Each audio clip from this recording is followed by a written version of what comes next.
మొత్తం మీద మార్కెట్లో ఫుల్ బుల్లిష్నెస్ అనేది వచ్చిందండి. మరి రేపు ఏమవుతుంది, నెక్స్ట్ వీక్ ఏమవుతుంది అనేది ఆలోచించుకుంటూ బుర్రలు పాటు చేసుకోవడం కన్నా ఇవాళ వచ్చిన ఈ బంపర్ అప్ముతో హ్యాపీగా ఉందాం. ఏమంటారు? నిఫ్టీ పరంగా మాట్లాడాలి అంటే 25,585 దాటిందండి. అంటే 25,500 మార్క్ని క్రాస్ చేసింది. ఒకనొక టైంలో ఇంట్రాడేలో అయితే 25,600 కూడా వెళ్ళింది. ఈ లెవెల్స్ని స్ట్రెస్ చేసి ఎందుకు చెప్తున్నా అంటే అంత ఇంపార్టెంట్ అండి. మొన్నటి వరకు ఏంటి 25,200 దాటి 25,100 దగ్గరికి ఉన్నప్పుడు కూడా 25,000 అనేది సపోర్ట్ అని అనుకున్నాం.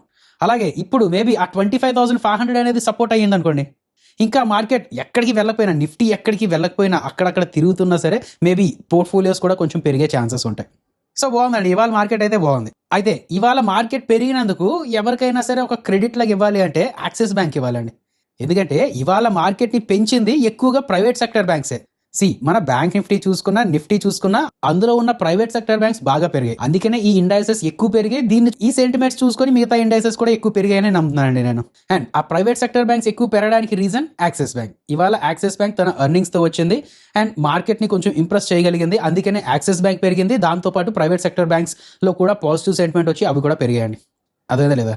రైట్. ఇంకొక విషయం, మొన్న మనం ఈ ఎర్నింగ్స్ తాలూకా ఇంపార్టెన్స్ ఎంత ఉన్నది ఏంటి అనేది మాట్లాడుకున్నాం కదా. అటు ఎఫ్ఐఎస్ తిరిగి రావాలన్నా, ఇటు మన వాల్యుయేషన్స్ బెటర్ అవ్వాలన్నా సరే ఎర్నింగ్స్ బాగా వస్తుండాలి, ఫార్వర్డ్ లుకింగ్ స్టేట్మెంట్స్ కూడా బాగా వస్తుండాలి అని చెప్పి అనుకున్నాం. ఇప్పుడు ఇంకొంచెం అడ్వాన్స్గా మనం ఆలోచించాలి అంటే మొత్తం మార్కెట్స్, అటు గ్లోబల్ మార్కెట్స్, ఇండియన్ మార్కెట్స్ అన్ని వైపులా చూడాలి అంటే ఒక 3 విషయాల మీద మార్కెట్ ఎక్కువ దృష్టి పెడుతుందండి. 1 valuations, 2 tariffs and 3 AI, artificial intelligence. Of course మన ఇండియన్ మార్కెట్స్ ఈ ఆర్టిఫిషియల్ ఇంటెలిజెన్స్కి ఎక్కువ ఎక్స్పోజ్డ్గా లేవు, బట్ గ్లోబల్ మార్కెట్స్ ముఖ్యంగా యూఎస్ మార్కెట్స్ ఎక్కువ ఎక్స్పోజ్ అయి ఉన్నది కదండి. సో ఈ ఏఐ భూమిలో ఏవైనా చిన్న తేడాలు అటు ఇటు ఏమైనా వచ్చినా మార్కెట్ ఫాలో అయ్యే ఛాన్సెస్ ఉన్నాయి. లేదు, మార్కెట్ని పైకి తీసుకెళ్లే ఛాన్సెస్ కూడా ఏఐకి ఉన్నది. అలాగే టారిఫ్ విషయానికి వస్తే ఇండియా యూఎస్కి మధ్యన ముఖ్యంగా ట్రంప్ మన మోడీ మీద ఏదో చిన్న కామెంట్స్ చేయడం జరిగింది, వాటి గురించి మాట్లాడుకుందాం. ఇంకా వాల్యుయేషన్స్ వైజ్ వస్తే ప్రైస్ టు ఈపీఎస్ లా మాట్లాడితే పిఈ రేషియో ఉన్నది కదండి, ప్రైస్ టు ఈపీఎస్ వాల్యుయేషన్స్ ఇప్పుడు కొంచెం తగ్గాలి అంటే దాని అర్థం అయితే ప్రైస్ తగ్గాలి, లేదు అంటే ఎర్నింగ్స్ పెరగాలి, అంతే కదా. దీని గురించి కూడా మాట్లాడుకున్నాం కదా. సో ఈ మూడిటిని ఇంకొంచెం ఎక్కువ కంప్రెస్ చేయాలంటే ఎర్నింగ్స్ మీద, టారిఫ్స్ మీద అండ్ ఈఏ. సరే, ఈ ఏని కూడా పక్కన పెట్టేస్తే ఇప్పుడు మన ఇండియన్ మార్కెట్ ఎర్నింగ్స్ మీద, టారిఫ్స్ మీద, ఈ రెండింటి మీదే ఎక్కువ డిపెండ్ అయి ఉన్నది. అదేందా. ఇంకా కింద మాట్లాడుకుంటే ప్రైవేట్ క్యాపెక్స్ అని, కన్జంప్షన్ బూస్ట్ అని ఇలాంటివన్నీ ఉంటూ ఉంటాయి. బట్ మీరు ఎక్కువ దృష్టి పెట్టాల్సింది ఇదే అండి, ఎర్నింగ్స్ ఎలా వస్తున్నాయి, ఫార్వర్డ్ లుకింగ్ స్టేట్మెంట్స్ ఎలా వస్తున్నాయి అండ్ టారిఫ్ విషయంగా ఏమవుతుంది. గుర్తుపెట్టుకుంటారా లేదా? సరే, మన వీడియో స్టార్ట్ చేసుకుందామా? వెల్కమ్ టు రూపాయి తెలుగు. మీరు ఇంకా మన ఛానల్కి కొత్తగా వచ్చినట్టయితే ప్లీజ్ లైక్ చేయండి, సబ్స్క్రైబ్ చేయండి, షేర్ చేయండి, ఇవన్నీ ప్లీజ్ చేస్తూ ఉండండి. అలాగే ఈ వీకెండ్లో అంటే రేపు ఒక రోజు పక్కన పెడితే సాటర్డే అండ్ సండేస్ వీడియోస్లో, సాటర్డే అండ్ సండే ఈ 2 వీడియోస్లో ఏంటంటే, సాటర్డే నాడు ఏంటంటే ఇప్పుడు మన దివాళీ కోసం స్టాక్ పిక్స్ ప్రతి బ్రోకరేజ్ సంస్థ ఇచ్చుకుంటూ వస్తుంది కదా.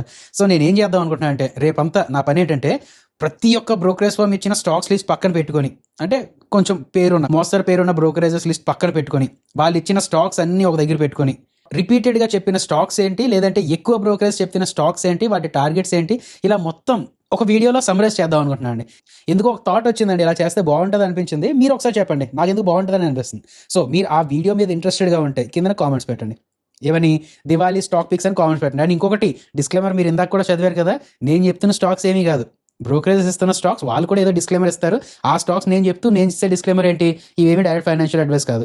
సో అవన్నీ మీరు పాటిస్తారంటే చెప్పండి. సాటర్డే వీడియో కోసం రేపే కూర్చుంపోతాను నేను, బోల్డ్ పని ఉంటుంది, అదంతా చేసుకొని వీడియో రెడీ చేసుకుంటాను అండి. అండ్ ఇంకొక విషయం, సండే పరంగా ఏంటంటే సన్ రైజ్ సెక్టర్స్ని ఐడెంటిఫై చేసే పనిలో ఉన్నాం కదా మనం. ఇప్పటికి 2-3 వీడియోస్ చేసుకున్నాం, అందులో 4th వీడియో ప్లాన్ చేసుకుందామండి, 4th, 3rd.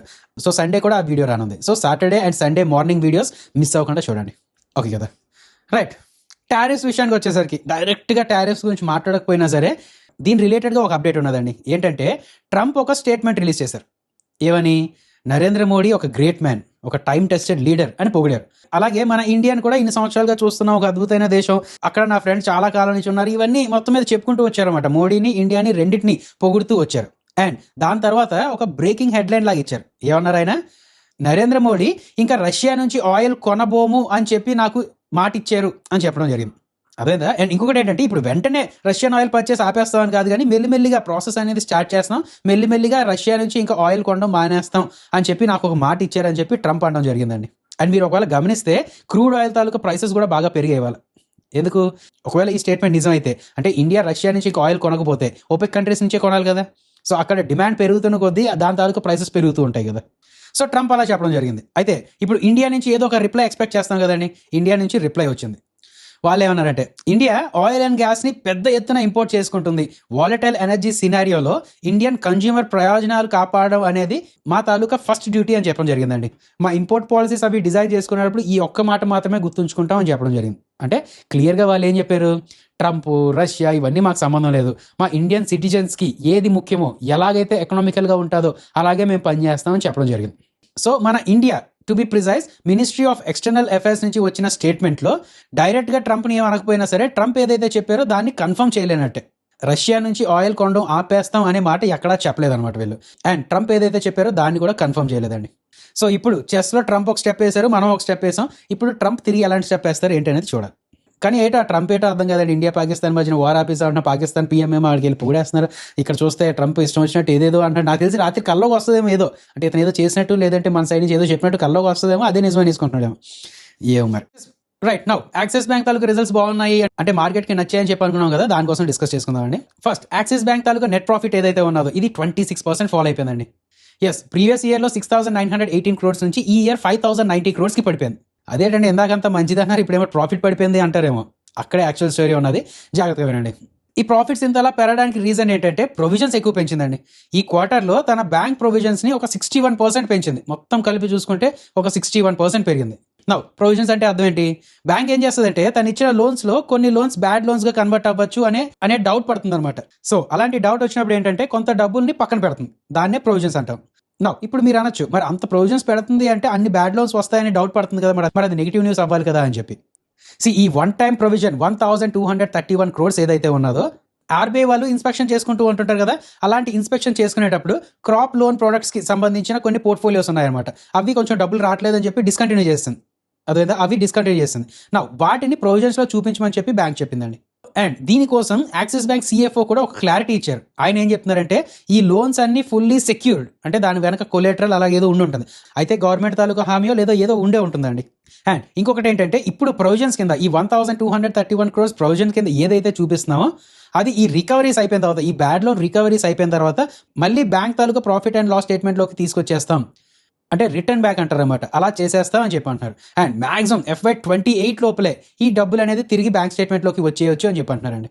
సో ఇప్పుడు యాజ్ ఆఫ్ నో ఒక టెంపరీ డిప్ లాగా వచ్చినట్టే, ఈ లాస్ ఏదైతే ఉన్నదో ఇది ఒక టెంపరీ డిప్ లాగా వచ్చినట్టే, FY28లో మళ్ళీ డబ్బులు వచ్చేయచ్చు అని చెప్పి ఒక స్టేట్మెంట్ ఇవ్వడం జరిగింది.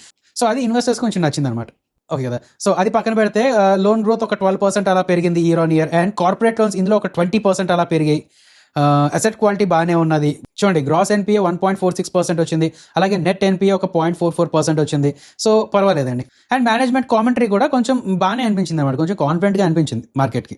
అండ్ ఇంకొకటి అనలిస్టుల తాలూకు ఎక్స్పెక్టేషన్స్ కూడా హెచ్ఎస్బీసీ అని, నోబురా అని, జెఫ్రీస్ అని వాళ్ళు బై రేటింగ్స్ అనేది ఇవ్వడం జరిగింది. ఒక 1,250 నుంచి 1,460 వరకు వాళ్ళ తాలూకా ప్రైస్ రేంజ్ ఉన్నదన్నమాట, అంటే టార్గెట్స్ తాలూకా రేంజ్ ఉన్నది. అర్థమైందా లేదా? బట్ అందరూ చెప్పేది ఒకటే అండి, అండ్ మీరు కూడా అర్థం చేసుకోవాల్సింది ఒకటే, ఈ వన్ ఆఫ్ ప్రొవిజన్ ఏదైతే ఉన్నదో దీన్ని ఇగ్నోర్ చేసేయండి. బ్యాంక్ తాలూకా కోర్ ఆపరేషనల్ పర్ఫార్మెన్స్ చాలా స్ట్రాంగ్గా ఉన్నది అని చెప్పడం జరిగింది. రైట్, ఇంకొక విషయం అండి, మార్కెట్ క్లోజ్ అయిన తర్వాత ఇన్ఫోసిస్ అని, విప్రో అని వాటి తాలూకా రిజల్ట్స్తో రావడం జరిగింది. సో వీటి తాలూకా ఎఫెక్ట్ కూడా రేపు మార్కెట్ మీద ఉండొచ్చు. సో ఇవి ఇప్పుడే వచ్చాయండి, ఇంకా పూర్తిగా చదవడం అవ్వలేదు. సో ఒకసారి చదివిన తర్వాత రేపటి వీడియోలో లేదంటే వీకెండ్ లేదంటే ఒక పని చేస్తానండి, ఈ ఇన్ఫోసిస్ అండ్ విప్రో ఈ రెండింటి తాలూకా రిజల్ట్స్ గురించి ఒక షార్ట్ వీడియో ప్లాన్ చేస్తాను. ఓకే కదా. రైట్, ఇంకా హెరిటేజ్ ఫుడ్ తన రిజల్ట్స్తో రావడం జరిగిందండి. దీని తాలూకా రిజల్ట్స్ కూడా బాగానే వచ్చాయి, అంటే రాబస్ట్ పర్ఫార్మెన్స్ అనే చెప్పాలి. అయితే దీని తాలూకా రిజల్ట్స్లోకి వెళ్ళక ముందు, అంటే నేను సోషల్ మీడియాలో ఎక్కడో చదివానండి, దాని తర్వాత వచ్చి ఈ మేనేజ్మెంట్ కామెంటరీలో కూడా ఎక్కడో చూద్దాం, ఐడెంటిఫై చేద్దాం అనుకున్నాను, కానీ ఎక్కడ దొరకలేదు అంతలాగా. బట్ వీళ్ళ తాలూకా మేనేజ్మెంట్ కామెంటరీ అనడం ఏంటంటే, ప్రతి ఇంట్లో వాళ్ళ ఫ్రిడ్జ్లో సాఫ్ట్ డ్రింక్స్ కన్నా ఎక్కువ మంది ఫ్రిడ్జ్లో ఐస్ క్రీమే ఉంటుందని మేము ఆశిస్తున్నాం. జనాలు ఏంటంటే అన్హెల్దీ ఫుడ్స్ కన్నా హెల్దీ ఫుడ్స్కే ఎక్కువ ఇంపార్టెన్స్ ఇవ్వాలని కోరుకుంటున్నాం అని చెప్పడం జరిగింది.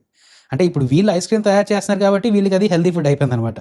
అంటే ఇది సింపుల్గా చెప్పాలంటే పిజ్జా తినదండి, ఒక ఫ్రైడ్ చికెన్ బర్గర్ తినండి అది మంచిదండి అన్నట్టే. రెండు ప్రాబ్లమే కదండి, రెండు అన్హెల్దీయే. ఏదైనా అన్హెల్దీయే కదండి. అఫ్కోర్స్ అదే స్టాక్ మార్కెట్ రిలేటెడ్ కాదండి, బట్ నాకు ఎందుకో ఆ విషయం మీద మీకు చెప్పాలనిపించింది. సరే, అది పక్కన పెడితే ఈ హెరిటేజ్ తాలూకా రెవెన్యూస్ 9.1% పెరిగింది. అలాగే నెట్ ప్రాఫిట్ పరంగా చూడాలి అంటే 4.9% పెరిగింది. ఇది క్వార్టర్ మాత్రం చాలా ఎక్కువ పెరిగినట్టు. అయితే వీళ్ళ తాలూకా కామెంటరీ ప్రకారం లేదంటే వీళ్ళ తాలూకా రిజల్ట్స్ని అనలైజ్ చేస్తే తెలిసింది ఏంటంటే, వాల్యూ యాడెడ్ ప్రోడక్ట్స్ ఏవైతే ఉన్నాయో వాటి తాలూకా గ్రోత్ వల్ల ఇటు రెవెన్యూస్ అని అటు మార్జిన్స్ అని బాగా పెరుగుతున్నాయి అన్నారండి. వాల్యూ యాడెడ్ అంటే ఏంటండి, ఇప్పుడు సింపుల్గా పాలు అమ్ముకుంటూ వెళ్ళారనుకోండి, దాని మీద పెద్ద మార్జిన్స్ మిగలవు వీళ్ళకి. బట్ పెరుగని, నెయ్యని, పన్నీర్ అని, అఫ్కోర్స్ ఐస్ క్రీమ్ అని ఇలాంటివి ఎక్కువ అమ్ముడుపోతూ ఉన్నాయనుకోండి, వాటి మీద మార్జిన్స్ ఎక్కువ ఉంటూ ఉంటాయి అనమాట. మామూలు వాటి మీద వీటికి కొంచెం మార్జిన్స్ ఎక్కువ ఉంటూ ఉంటాయి కాబట్టి అలాంటి వాల్యూ యాడెడ్ ప్రోడక్ట్స్ ఎక్కువ అమ్ముడుపోతూ ఉన్నాయనుకోండి, వీళ్ళకి ప్రాఫిట్ మార్జిన్స్ ఎక్కువ మిగులుతూ ఉంటుంది. అదేనా యాజ్ ఆఫ్ నౌ ఈ విఏపీ అంటే ఇలాంటి వాల్యూ యాడెడ్ ప్రోడక్ట్స్ ఒక 28% ఆఫ్ ద రెవెన్యూ కాంట్రిబ్యూట్ చేస్తున్నాయంట. ఫ్యూచర్లో దీన్ని 40% తీసుకెళ్దామని కంపెనీ తాలూకా ప్లాన్ అంట. బాగుంది కదండి. అండ్ ఈ ఐస్ క్రీమ్ తాలూకా స్టోరీకి వచ్చేసరికి గత 5 సంవత్సరాలుగా ఈ ఐస్ క్రీమ్ తాలూకా బిజినెస్ ఒక 25% CAGRతో పెరుగుతుందండి. అండ్ వచ్చే 3 సంవత్సరాల్లో దీన్ని డబుల్ చేద్దామనే ప్లాన్లో ఉన్నారంట. అంటే 25% CAGRతో పెరిగితే 3 సంవత్సరాలు డబుల్ అయిపోతుందండి. ఇంకా దాని గురించి పెద్దగా మాట్లాడాల్సిన అవసరం లేదు. అందుకే మేము ఆ వాల్యూ యాడెడ్ ప్రోడక్ట్స్ ఎక్కువగా ప్రమోట్ చేస్తూ ఉండాలని చెప్పి మెయిన్గా ఈ ఐస్ క్రీమ్ ఏదైతే ఉన్నదో ఐస్ క్రీమ్ ఎక్కువ తినండి, కూల్ డ్రింక్లు మానేయండి అని చెప్పి వీళ్ళు చెప్తున్నారు. నెక్స్ట్ ఇంకా ఓలా పరంగా మాట్లాడుకుంటే ఇంకొక సెన్సేషనల్ న్యూస్ వచ్చిందండి. ఇది ఇప్పుడు $30 బిలియన్ తాలూకా మార్కెట్లోకి ఒక 2.5 lakh crores తాలూకా మార్కెట్లోకి ఎంటర్ అవబోతుంది. అదే BESS battery energy storage system. ఈ బ్యాటరీ ఎనర్జీ స్టోరేజ్ సిస్టమ్ అంటే అందరికీ ఒక సోలార్ పవర్ ప్రాజెక్ట్ అని అంత పెద్ద ప్రాజెక్ట్, లేదంటే విండ్ పవర్ ప్రాజెక్ట్ అని అంత పెద్ద ప్రాజెక్ట్ ఉండి ఆ పక్కన ఒక పెద్ద కంటైనర్లో బ్యాటరీస్ ఉండి ఇవే గుర్తుంటూ ఉంటాయి. బట్ అలా కాదండి, యూటిలిటీ స్కేల్లో అది. బట్ రెసిడెన్షియల్ అండ్ కమర్షియల్ అని చెప్పి వీటిల్లో కూడా ఈ బ్యాటరీ ఎనర్జీ స్టోరేజ్ సిస్టమ్ వాడుతూ ఉంటారు. అడ్వాన్స్డ్ పవర్ బ్యాకప్ అనుకోండి. ఫర్ ఎగ్జాంపుల్ మీ ఇంట్లో ఒక ఇన్వర్టర్ ఉంటుంది కదండి. దీంతో ఏసీ వేసుకోగలమా, ఫ్రిడ్జ్ నడుపుకోగలమా, లేదంటే లిఫ్ట్ లేదంటే మోటార్ నడుపుకోగలమా? లేదు కదా. అంటే ఇంకా అంతే, ఫ్యూచర్లో కూడా ఈ బ్యాటరీ అండ్ ఇన్వర్టర్ సిస్టమ్ ఉన్నా సరే అవి నడపలేము అనుకుంటాం. బట్ కాదండి, విత్ ఇన్ ఫ్యూ ఇయర్స్లో ఒక 2-3 సంవత్సరాల్లో అనుకోండి అంత పెద్ద బ్యాటరీ సిస్టమ్స్ కూడా వచ్చేస్తాయి. అఫ్కోర్స్ డబ్బులు ఎక్కువ పడతాయి మరి. సో ఈ BESS ఏదైతే ఉన్నదో ఇది మీ ఇంట్లో ఇన్స్టాల్ చేసుకుంటే ఏసీలని, ఫ్రిడ్జ్ అని, కూలర్ అని ఇలాంటివి మొత్తం కూడా నడిచే ఛాన్సెస్ ఉంటాయి. అందుకనే అంత పెద్ద మార్కెట్, ఎంత 2.5 లక్షల కోట్ల మార్కెట్ అండి ఇది. ఇందులోకి ఇప్పుడు ఓలా వాళ్ళు వస్తున్నారు. ఎక్సైడ్ ఇండస్ట్రీస్ అని, అమర్ రాజా అని ఇలాంటి పెద్ద పెద్ద బ్యాటరీ కంపెనీస్ గిగా ఫ్యాక్టరీస్ పెడుతూ ఉన్నాయి. అండ్ అలాంటి టైంలో ఓలా వాళ్ళు వస్తున్నారండి. అయితే వీళ్ళేంటి కంప్లీట్గా డిఫరెంట్ ట్రాక్లోకి వస్తున్నారంటే కాదు, ఆల్రెడీ ఇందులో ఉన్నారు వీళ్ళు, అంతేనా. వాళ్ళ తాలూ స్కూటర్స్ అని, బైక్స్ అని వాటికి బ్యాటరీస్ తయారు చేసే స్టేజ్లోకి వీళ్ళు వచ్చేసారు కదా. సో అది దాని తాలూకు కెపాసిటీ కూడా 5 GW ఎంతో ఉన్నట్టుంది. సో అదే గిగా ఫ్యాక్టరీ దీనికి యూజ్ చేసుకుంటూ ఉంటారు, తప్పలేదండి. అయితే ఇంకొక విషయం ఏంటంటే ఇప్పటికీ అంటే మనం ఏం మాట్లాడుకున్నాం, BESలోకి వస్తున్నారు అది ఇదే మాట్లాడుకున్నాం కదా. బట్ ఇవన్నీ అఫీషియల్ స్టేట్మెంట్స్ ఏమీ కాదు. అక్టోబర్ 17th అంటే రేపు మోస్ట్ ప్రాబబ్లీ ఓలా వాళ్ళు ఒక ప్రెస్ స్టేట్మెంట్ లేదంటే ఏదో రిలీజ్ చేసి, లేదంటే వాళ్ళ అర్నింగ్స్ అందులో మోస్ట్ ప్రాబబ్లీ ఈ మేజర్ అనౌన్స్మెంట్ అనేది ఇవ్వచ్చు అని మార్కెట్ ఎక్స్పెక్ట్ చేస్తుందండి. సో ఇది కొంచెం దృష్టిలో పెట్టుకుంటూ ఉండండి. నెక్స్ట్ ఫార్మా విషయానికి వచ్చేసరికి వెయిట్ లాస్ డ్రగ్స్ గురించి మాట్లాడుకోవాలి. బరువు తగ్గాలి అంటే కొన్ని పిల్స్ ఉంటాయండి, అవి వేసేసుకుంటే బరువు తగ్గుతారు అంటారన్నమాట. అండ్ నేను కొంతమంది డాక్టర్స్తో అవి మాట్లాడింది ఏంటంటే మనకి ఆకలి ఎక్కువ వేయదంట, కడుపు ఎప్పుడు ఫుల్గా ఉన్నట్టు ఉంటుందంట. సో దానివల్ల మనం కొంచెం తక్కువ తింటూ ఉంటాం. అండ్ అఫ్కోర్స్ మెటబాలిజం అని, కెమికల్ రియాక్షన్స్ అని ఇలాంటివి కూడా ఉంటూ ఉంటాయి. సో దీనివల్ల బరువు తగ్గుతూ ఉంటారు, అంటే ఒక 10 to 20% బరువు తగ్గొచ్చు అని చెప్పి అంటున్నారండి. నా దీని గురించి మనం ఎందుకు మాట్లాడుతున్నాం అంటే ఈ వెయిట్ లాస్ డ్రగ్స్ ఏవైతే ఉన్నాయో ఇది యూఎస్లో ఎక్కువగా రీసెర్చ్ చేసి అక్కడ డెవలప్ చేసి అక్కడ అమ్ముకుంటూ వస్తున్నారు. అండ్ వాటికి పేటెంట్స్ అనేది ఉంటుందండి. అంటే వాళ్ళు ఏదైతే రీసెర్చ్ చేశారో, వాళ్ళు ఎలాగైతే తయారు చేశారో ఆ విధంగా ఇంకెవరు తయారు చేయడానికి వీల్లేదనమాట. సో దాన్ని పేటెంట్ అంటారు. ఆ పేటెంట్స్ నెక్స్ట్ ఇయర్ అంటే March 2026కి ఎక్స్పైర్ అవ్వనున్నాయి. అంటే వాళ్ళ సీక్రెట్ రెసిపీ ఏదైతే ఉన్నదో అది ఇంక అందరికీ తెలిసిపోతుందండి. ఆ డ్రగ్స్ ఎలా తయారు చేస్తారు ఏంటి అని మొత్తం అన్ని తయారైపోతాయి, మొత్తం అన్ని తెలిసిపోతాయి. సో ఇప్పటి వరకు పేటెంటెడ్ డ్రగ్లో ఉన్నవి ఇవన్నీ జనరిక్ డ్రగ్స్ అయిపోతాయి. వాటి తాలూకా కాపీ అని, ఫస్ట్ కాపీ అని, సెకండ్ కాపీ అని ఏవైనా తెచ్చుకోవచ్చండి. ఇప్పటికే మీకు బాగా గుర్తుండంటే డాక్టర్ రెడ్డి వాళ్ళు ఒక సపరేట్ సెటప్ తయారు చేస్తున్నారు. ఎప్పుడైతే పేటెంట్ ఎక్స్పైర్ అయిపోతుందో అప్పటి నుంచి అవి తయారు చేసేద్దాం అది ఇది అని చెప్పి. మీరేమనుకుంటున్నారండి, ఈ వెయిట్ లాస్ డ్రగ్స్ ఏదైతే ఉన్నదో దీని తాలూకా మార్కెట్ ఎంత ఉండొచ్చు అని ఎక్స్పెక్ట్ చేస్తున్నారు? మోస్ట్ ప్రాబబ్లీ ఒక $150 బిలియన్ వెళ్ళొచ్చు అని చెప్పి కొంతమంది ఎక్స్పెక్ట్ చేస్తున్నారు అనమాట. అంటే రిజల్ట్స్ అవి చూస్తారండి, మన ఇండియన్స్ కొంచెం రిజల్ట్స్ అవి చూస్తారు. బాగానే ఉన్నది, నిజంగా వెయిట్ లాస్ అవుతున్నారు, సైడ్ ఎఫెక్ట్స్ పెద్దగా లేవు, వాడిన వాళ్ళు అందరూ బాగానే ఉన్నారు అది ఇది అనుకుంటే అందరూ వాడుతుంటారు కదండి. ఈ వెయిట్ గెయిన్ అనేది పెద్ద ప్రాబ్లమే కదా అందరికీ. సో ఇది కూడా చూస్తూ ఉండాలండి. మీరు ఫార్మా స్టాక్స్ని అనాలిసిస్ చేస్తున్నప్పుడు వాళ్ళు ఈ వెయిట్ లాస్లోని ఏం మాట్లాడుకుంటున్నారు, ఆ డ్రగ్స్ కూడా వాళ్ళు చేద్దాం అనుకుంటున్నారా లేదా ఏంటి అనేది కూడా మీరు చూసుకుంటూ ఉండాలి. అండ్ ఫైనల్గా IRFC కోసం మాట్లాడుకుంటే Q2 తాలూకు రిజల్ట్స్ వచ్చాయి. దీని తాలూకు ప్రాఫిట్స్ అయితే పెరిగాయండి. ఒక 10% ప్రాఫిట్స్ పెరిగాయి, ఒక 8% రెవెన్యూస్ కూడా పడ్డాయి అన్నమాట. అయితే దానికోసం కాకుండా ఇప్పుడు మార్కెట్ ఎక్కువ ఎక్స్పెక్ట్ చేస్తుంది ఏంటంటే వీళ్ళ తాలూకు కొత్త స్ట్రాటజీ, అంటే రైల్వేస్ కాకుండా బయట వాళ్ళు కూడా ఎక్కువగా లోన్స్ ఇచ్చే ప్లాన్లో ఉన్నారని చెప్పుకున్నాం కదా. డైవర్సిఫికేషన్ ఏదైతే ఉన్నదో, పవర్ జనరేషన్ అని, ఎనర్జీ ట్రాన్స్మిషన్ అని, కోల్ మైనింగ్ అని, ఇండస్ట్రియల్ ఇన్ఫ్రాస్ట్రక్చర్ అని ఇలాంటి కొత్త సెక్టర్స్లో కూడా ఫైనాన్సింగ్ ప్లాన్ చేస్తుందని చెప్పి అనుకున్నాం కదా. దానికోసం ఏంటంటే సుమారు 3.5 lakhs crores అంత విలువైన బిజినెస్ అగ్రిమెంట్స్ని శాంక్షన్ చేసిందనమాట వీళ్ళ తాలూకా మేనేజ్మెంట్. అంటే అది 9 times ఎక్కువ అండి. సో చూడాలి ఇప్పుడు వీళ్ళు ఎలాంటి వాళ్ళకి ఆ లోన్స్ ఇస్తూ ఉంటారు, NPS కన్వర్ట్ అవ్వకుండా బాగానే ఉంటుందా లేదా, మార్జిన్స్ ఇంప్రూవ్ అవుతాయా లేదా, ఇలాంటివన్నీ చూస్తూ ఉండాలన్నమాట. రైట్, ఇదండి వీడియో. అసెట్ మన Saturday and Sunday taluka plans అనేది చెప్పుకున్నాం కదండి. మీకు ఓకేనా కాదా ఏంటనేది కింద కామెంట్స్లో పెట్టండి. ఎక్కువ మంది కామెంట్స్ చేస్తే ఇంకొంచెం ఊపుతో ఆ వీడియోస్ చేసుకుంటూ ఉందాం. ఓకే కదా. జై హింద్.